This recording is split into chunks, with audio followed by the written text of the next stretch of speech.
Bonsoir à tous. Contre-feu et révélation au programme de cette minute. Tout ce qui se passe aujourd'hui dans la presse n'est qu'un contre-feu. Les feux et départs de feu sont des contre-feux. L'arbre pour cacher une forêt qui aujourd'hui malheureusement, notamment dans les Landes, est partie en fumée. Car tout cela c'est de l'enfumage, ce qu'on vous dit. Vous comprenez, de l'enfumage. J'ai eu longuement Patrick Jolland au téléphone, mon ami spécialiste en cybersécurité et qui a travaillé dans les services de renseignement aux États-Unis à très haut niveau. Il s'est procuré des pièces essentielles. Premier élément, ce mail envoyé par Delfrécy à Fauci où il reconnaissait l'énorme pression, disait-il, exercée sur lui par Macron. On est ennuyé, mais quand même, je tiens le coup, disait-il dans le mail. C'est tout l'objet de ma vidéo d'hier et qui, comme vous le savez, a fait le buzz sur les réseaux sociaux. Le deuxième élément, livré par Patrick Jolland, encore plus probant, concerne Pfizer. Des procès sont intentés, il faut le savoir, contre Pfizer tous les jours, notamment aux États-Unis. Cela leur coûte une fortune.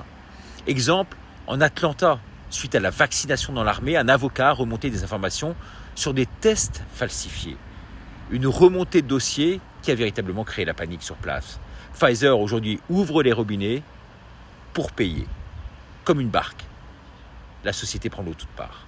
Les actionnaires, au vu de ce qui se passe, rentrent dans l'art et demandent bien sûr des comptes. Oui, les procès, je vous le disais, tombent tous les jours aux États-Unis. Ils ont en plus les grosses troupes juridiques de Robert Kennedy sur le dos. Alors comme ils commencent à payer, que la vérité concernant Pfizer commence à se faire savoir tout doucement, mais à filtrer littéralement, eh bien le cours de bourse est brinque-ballant.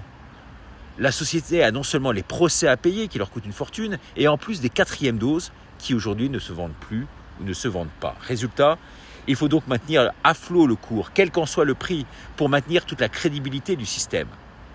Or, les actionnaires mettent beaucoup d'argent au pot pour maintenir aujourd'hui ce cours à niveau. Conséquence, à la bourse de Wall Street, depuis le 7 mars, il y a de plus en plus de documents qui sont remontés, qui circulent, qui témoignent véritablement d'un mouvement de panique. Ils ont même coché une loi intitulée le 17CFR, qui permet aux dirigeants de vendre les titres en urgence. Bourla, le PDG de Pfizer, en a profité pour en vendre un certain nombre d'actions. Oui, les pays ne veulent plus acheter de Pfizer, comme le Costa Rica par exemple, qui a décidé de fermer les entrepôts. On ne livre plus et quand on livre, eh bien c'est plus honoré par des commandes. Alors face à tout cela, me direz-vous, Pfizer réagit comment ? Elle qui, au vu du dossier, est considérée aujourd'hui comme une personne morale. Eh bien ils ont pris deux décisions. C'est intéressant. La première, c'est qu'ils ont entamé une procédure pour changer de nom, pour débaptiser Pfizer.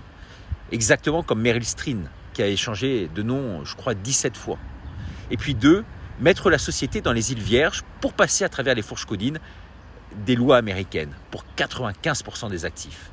Taillot. En France, nous, on a un code pénal. Il faut savoir qu'aux États-Unis, ils en ont deux. Leur plan de Pfizer, eh bien, trouver très vite une solution pour ne pas payer. Donc la disparition programmée de la société, vous l'avez compris, sa dislocation et même son évasion. Ils se sont appuyés sur une loi pour faire tout cela. Vous vous rendez compte, ces salopards ?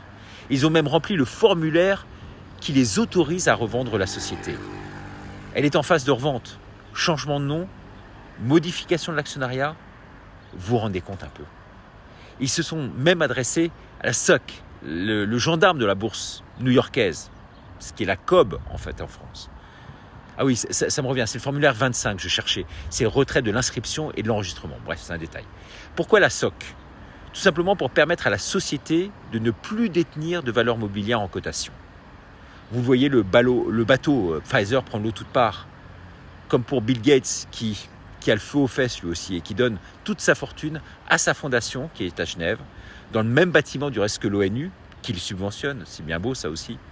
Bien sûr, non régi, on s'en doute par les lois américaines, et on comprend mieux pourquoi aujourd'hui les autorités suisses et la presse helvète sont si serviles à l'égard de tout ce qui se passe concernant Gates, car bien sûr, on s'en doute, eh bien, ils prennent une large part du gâteau. Alors pour conclure, je voudrais remercier tout d'abord mes donateurs qui m'aident à financer tout ce travail de fourmi, 12 heures par jour.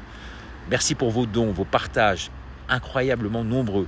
On a besoin de vous aujourd'hui plus que jamais. Mais gardez espoir, le vent tourne très très vite aujourd'hui. Donc courage et on est là. Merci, au revoir.